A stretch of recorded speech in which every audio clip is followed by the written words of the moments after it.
And today's guest on the Financial Planner Live podcast is Ryan Edwards from Foster Denovo. Ryan is a client relationship manager and he has had 3 promotions since joining Foster Denovo. We talk about the innovative culture, why it's been supporting him, the mentorship that he's been receiving, and why he wants to become a financial planner by the age of 25. We talk about training and development and why you should join Foster Denovo.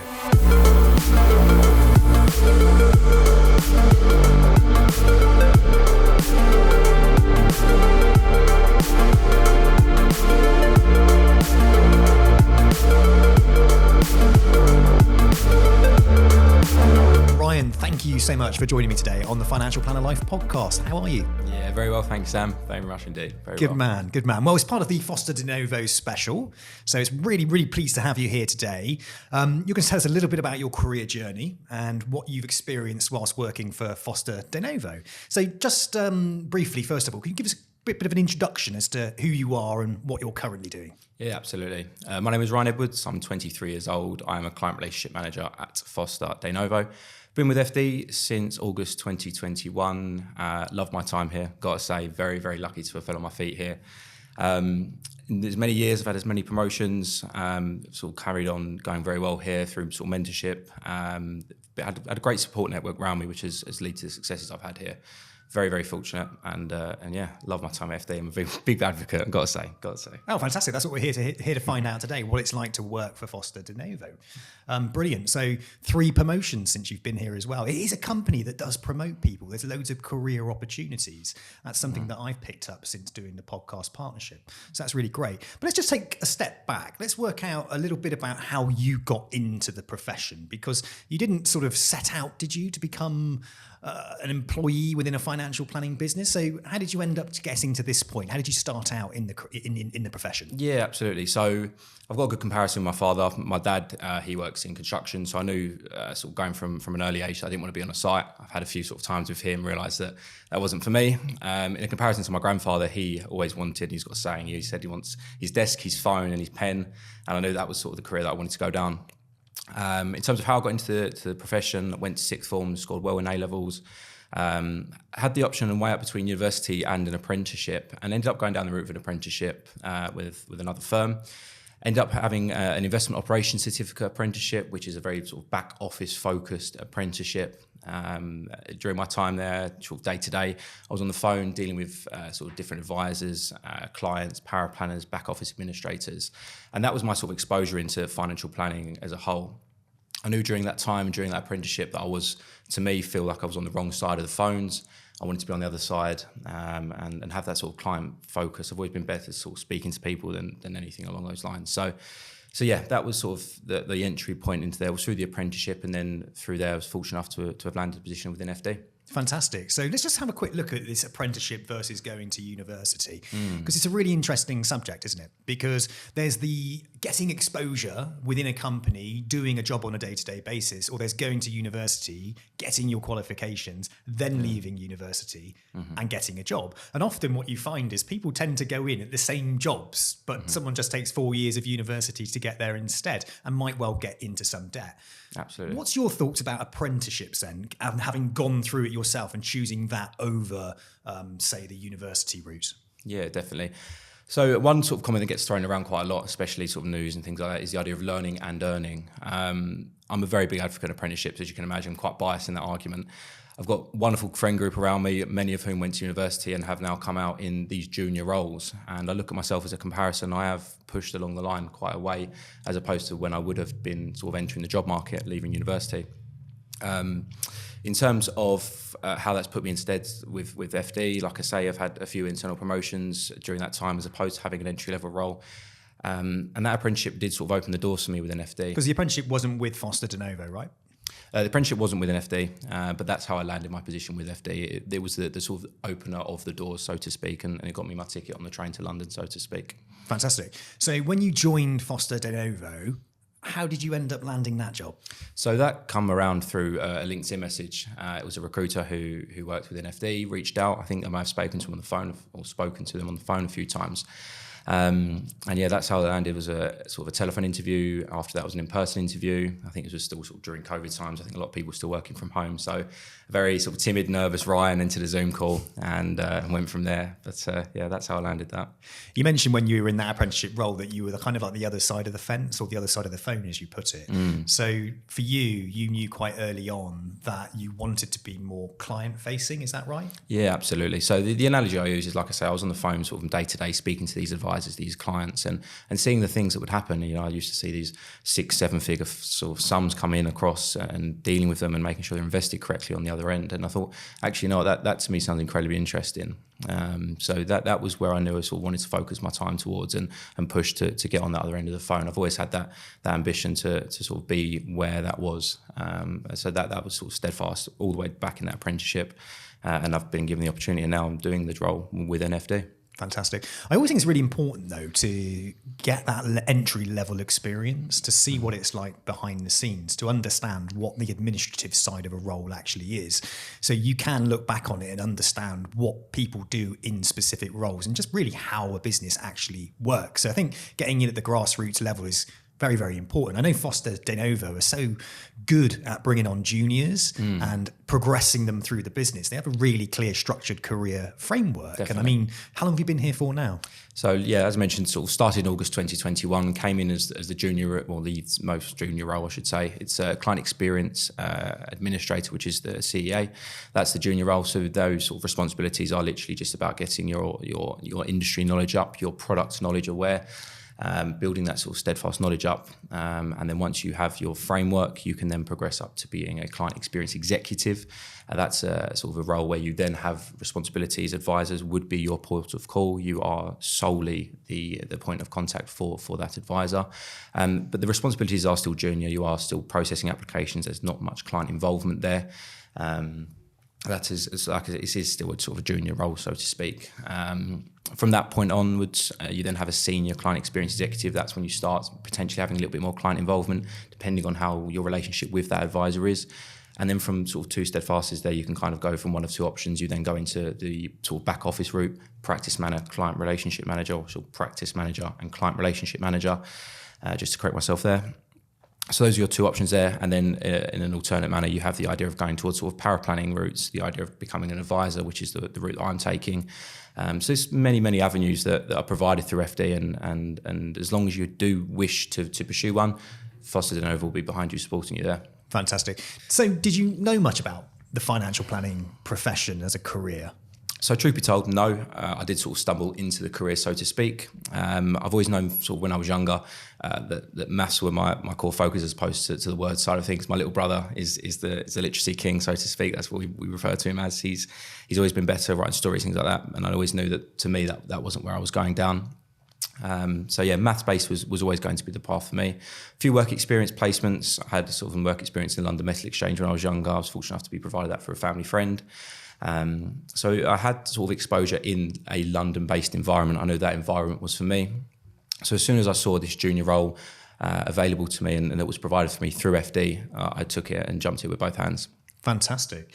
So talk to me about the training and the development that you've had during that period, because you progressed quite quickly through different role types. Now, was that just because of your ability to pick things up really, really quickly and grasp new ideas? And did you push your manager to promote you, or was there training? Was there support in place and guidance? So since sort of day one at FD, you have your plan, you have your progression route planned out for you.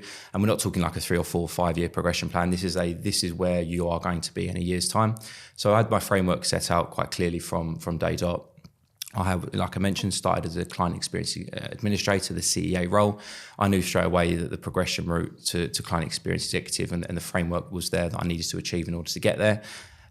So yeah, from a progression point of view, I've always known the steps I need to take in order to get to that next framework and to get to that next promotion. My managers and mentorship have been absolutely crucial in getting me there. I've got some wonderful team leaders, wonderful team managers around me who all just genuinely want me to succeed. That's the crucial thing. And there is a succeeding culture within FD. They talk about the idea of the stakeholder businesses, or stakeholder business. I remember sort of listening when I heard Roger's podcast and how crucial and how fundamental it is to FD success. I completely echo that, really echo that.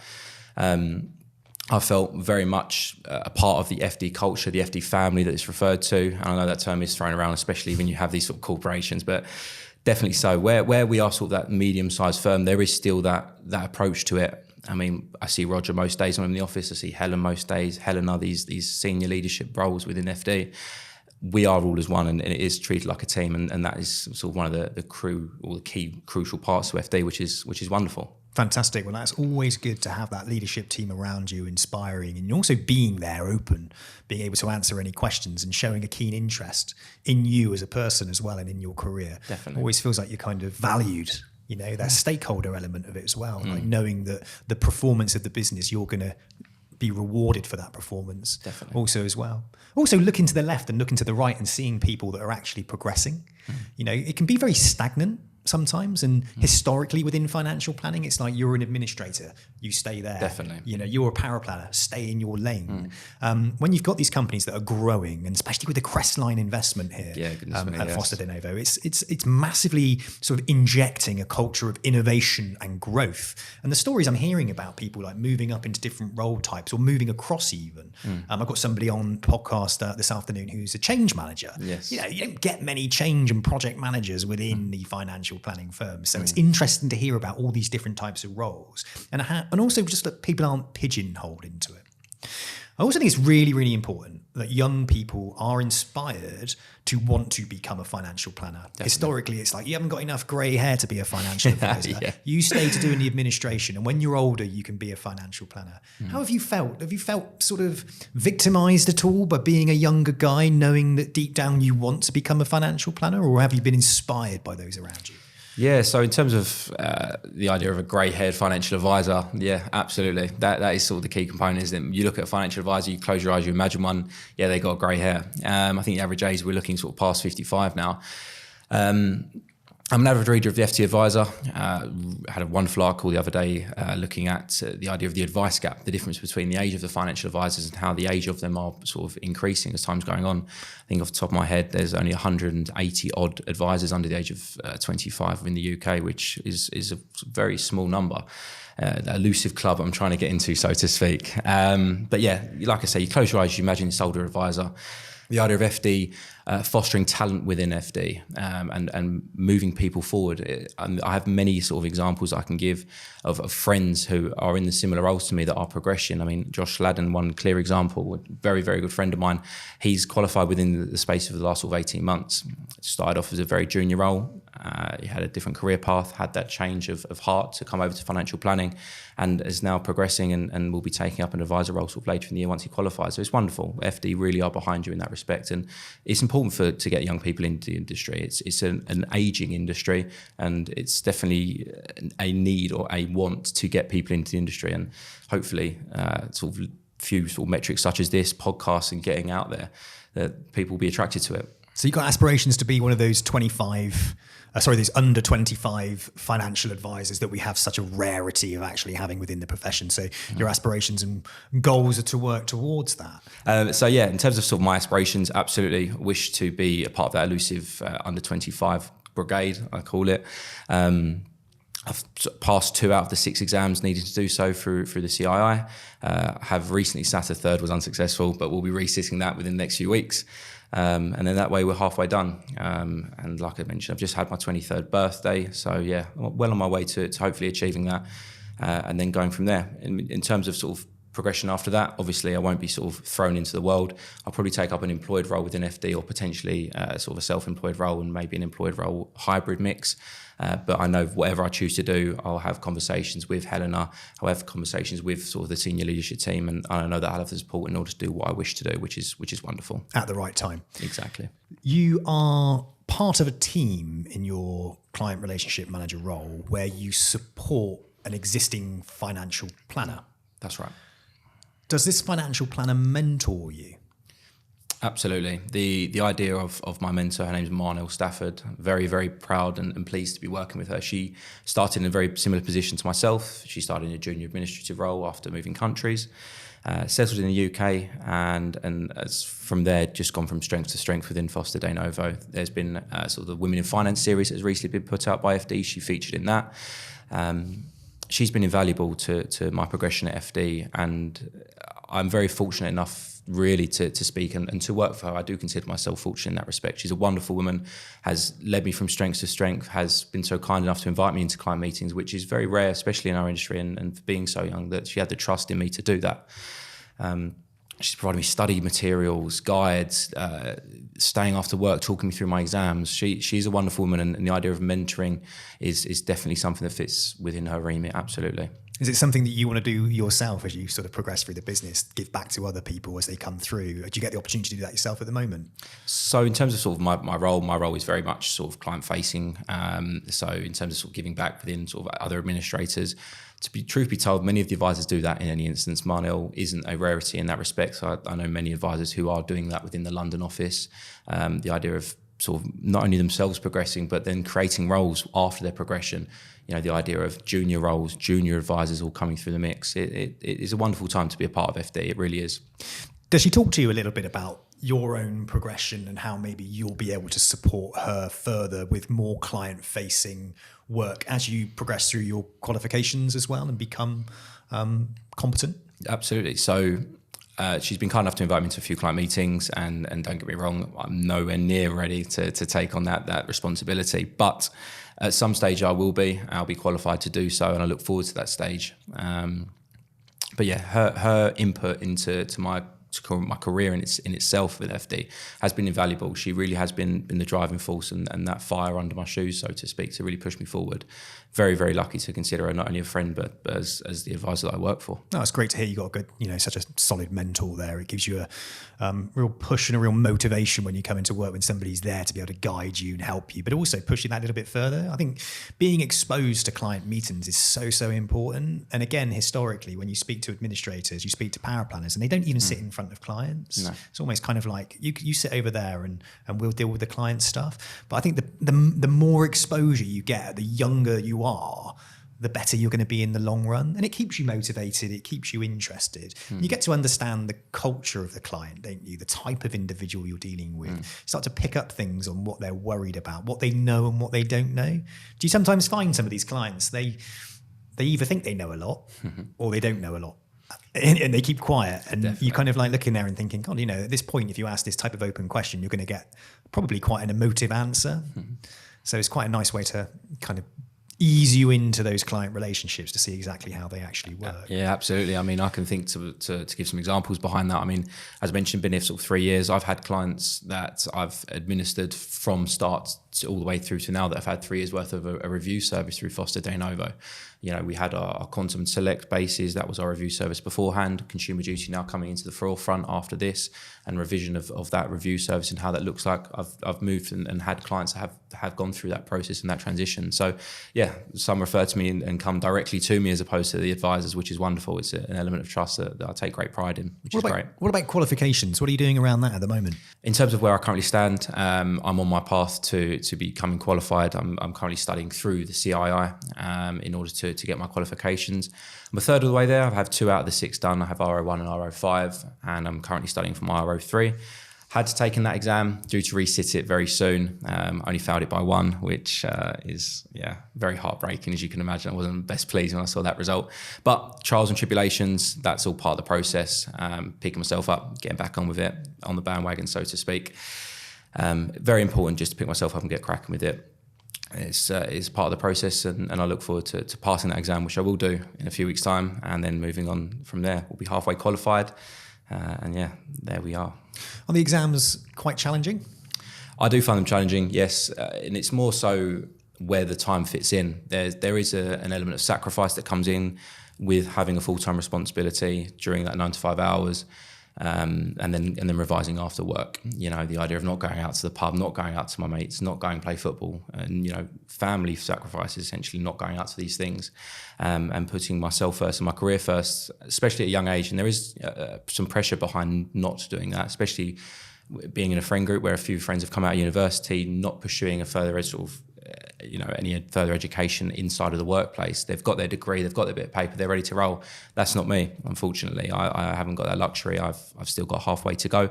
Another 18 months, I suppose, ahead of getting exams under my belt before I can kick my feet up and relax before potentially moving on to being chartered. You've got aspirations to go down the chartered route then? Absolutely, yeah. I feel like I owe it to myself. I feel like not going to university, sort of, and having that sort of same basis, really.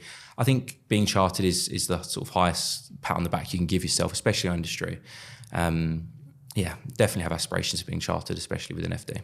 Any challenges you've come up against working in financial planning in your career so far? Is there anything that's sort of taken your legs out or has been a big challenge?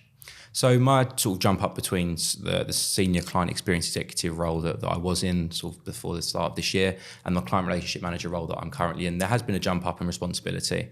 I have had to step up, work a little bit longer, and be a lot more client-centric. Clients have come to me directly as we approach tax year end, which has been very interesting. I mean, having conversations with my advisors' clients directly without any need for them to make contact to the advisor. There's definitely been a jump up there in responsibility, but one that I've taken on my shoulders and look forward to moving forward with. In terms of, sort of hardships, anything along those lines, being so young, I mean, like I say, I'm only 23 years of age and managing a practice, which essentially is what I'm doing with an FD, it's challenging, yeah. I wouldn't say imposter syndrome, but yes, that sort of regard, being the age that I am and having the responsibilities on my shoulders that I do. What do you do about that? Truth be told, I confide in people and have open conversations. So I lay bare things for my family. I'm very close to my family, mum, my dad and my younger brother. I'm very family-centric. So I know full well they're behind me in all respects there. Have the conversations with my team leader, team manager. Wonderful support I have through them. Very, very close with them. Fortunately enough, I was very, very much friends with them before they even took the manager responsibility off of myself. So I have a wonderful team manager. His name is Niall Whitaker. Couldn't speak highly enough of the gentleman. He really, really is a true friend of mine and very much, speak with him outside of work as I do inside of work, which is wonderful. So very much on my shoulders there. And then, of course, the advisor I work for, speak with her and the team most days. So I have a lot of support around me at FD. Very lucky to be able to say that and privileged in a sense, really, because I know that for many that may not be there, but that definitely is the case within FD. There's a lot of mentorship and a lot of love in FD. No, good. That's what we want to hear at the end of the day. You want to be in a position where you do feel supported. If it does get tough, is somebody going to help you? Is somebody going to give you some feedback? Are they going to sort of help you get over that obstacle? Because it's a brand new job. It's a brand new experience for you. What I love about your journey so far is that the environment has created an excitement in you, but it's also created a vision in you that you can see where it's going to take you. Definitely. And a lot of companies out there don't have that clear career pathway. They don't show you where you can go. You're kind of locked in your one role and that's actually it.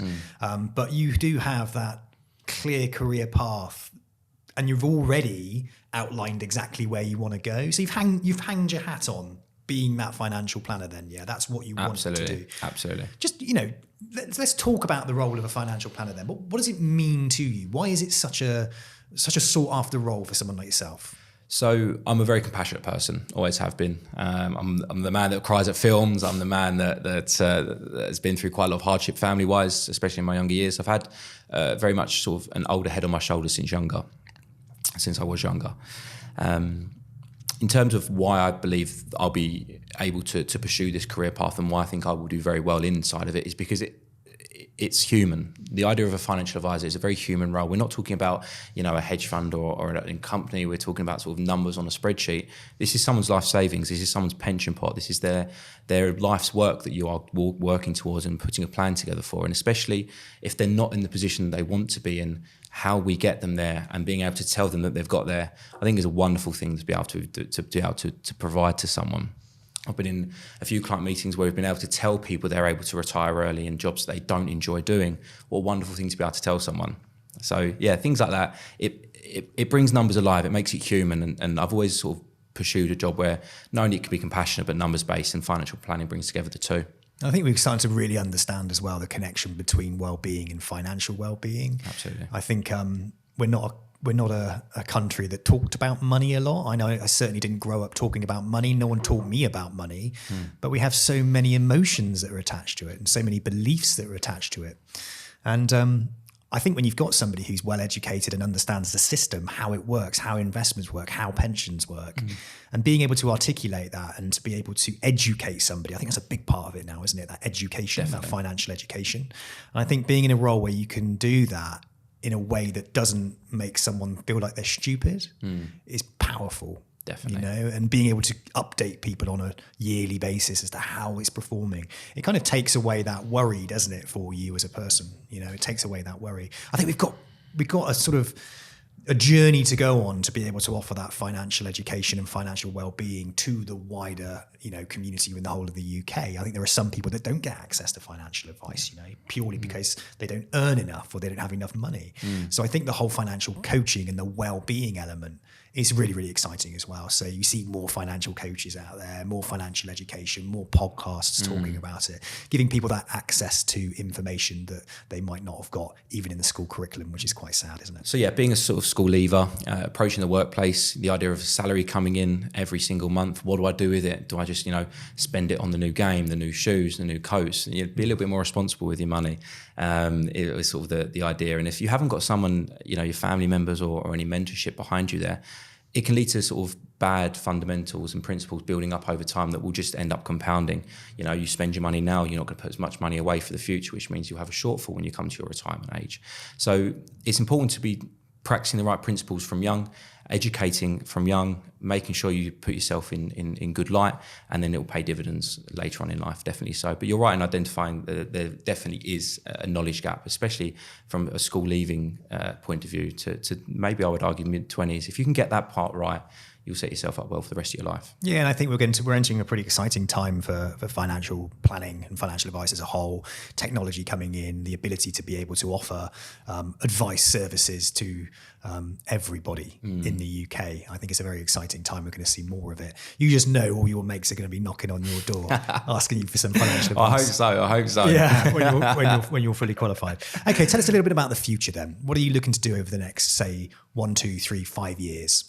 Definitely. So in terms of sort of a 1, 5, 10 year plan, I have sort of laid out for myself already. In terms of the next sort of year, what that holds for me, in terms of internal progression within FD, I think I've reached where I wish to be. As a client relationship manager, I have access to client meetings, building up my industry knowledge and my client-facing metrics there and experience there. From a qualification point of view, I wish to get my qualifications done within the next year to 18 months. That's I can't open any doors without that. Once that happens and I'm qualified there, we'll go through the compliance metrics within FD in order to become an advisor. And then I have a wonderful conversation to have with my senior leadership team. Am I going down the self-employed route? What sort of support metrics will be provided there? What will happen? Or am I going down the employed route? Fortunately enough, for an FD, they have a wonderful two-part element. You have our private client business and you have our second site business and your EBA advisors who provide advice days to companies. That's an employed role. That's a salary role. And, starting out so young, building up my client knowledge, my client-facing experience, being able to sell, being one part that I definitely need to build up my knowledge on. That may be the best port of call for me, moving from one side of FD to the other side of FD, the private clients to the employee benefits and that's a wonderful part of FD. That's something that not many companies offer, is the idea of moving from one part to the other and then potentially moving back, which I intend to do. Yeah, I think that's if you've got the opportunity to do that, that's absolutely spot on. And you nailed something there as well. You get your qualifications, doesn't make you a financial planner. You do need to build those relationship skills, don't you? And you did say the word, the dreaded S word in financial planning, sales. And you do need to know how to sell your services, yes. How to position yourself to introducers, how to get someone to see that what you're offering is of value to them. And sales plays a part in that. And I think employee benefits is a wonderful way to gain that experience and to have second site here at Foster Denovo and go down that route. It also opens you up to the corporate side as well, doesn't it? Exactly. So corporate businesses, which is going to be a huge area. And I know Foster Denovo are really keen to get into the corporate space. Definitely. In respect of employee advice. So to me, that sounds like you've got the world at your feet. You've got loads of opportunity here at Foster Denovo. So you don't need to be looking over the fence, really. You just need to to the left and to the right within the business and forward and see that you've got a huge career opportunity here for you. So what advice would you give to anybody listening to this podcast thinking about joining someone like Foster Denovo or even getting into the financial planning profession? I would say jump at it. It's a wonderful time to get into the industry with all of these advisors aging, with these roles moving on, the idea of partner buyouts, which is something that FD is pushing for. We've done 3 in the last year, which is wonderful. These advisors need people to look after their clients once they retire. It's all good and well buying everyone out. Who's going to take the responsibility on their shoulders? It's going to be the younger generation. It's going to be people like myself and my colleagues who are moving forward in our careers. And FD has that progression path clearly laid out for you. And it will get you there. And that's the wonderful part. With the support network around me, with the backing, with my exams, the mentorship, leadership, there's a clear vision of how you get there. And that's the most wonderful part of FD. Fantastic. And you want to be one of those 150, I think it is, under 25 years old within the financial planning profession. Absolutely. That is a clear goal that I have in my mind and I look forward to achieving it. Definitely so. Fantastic. Thanks so much for your time today. Thanks, Sam.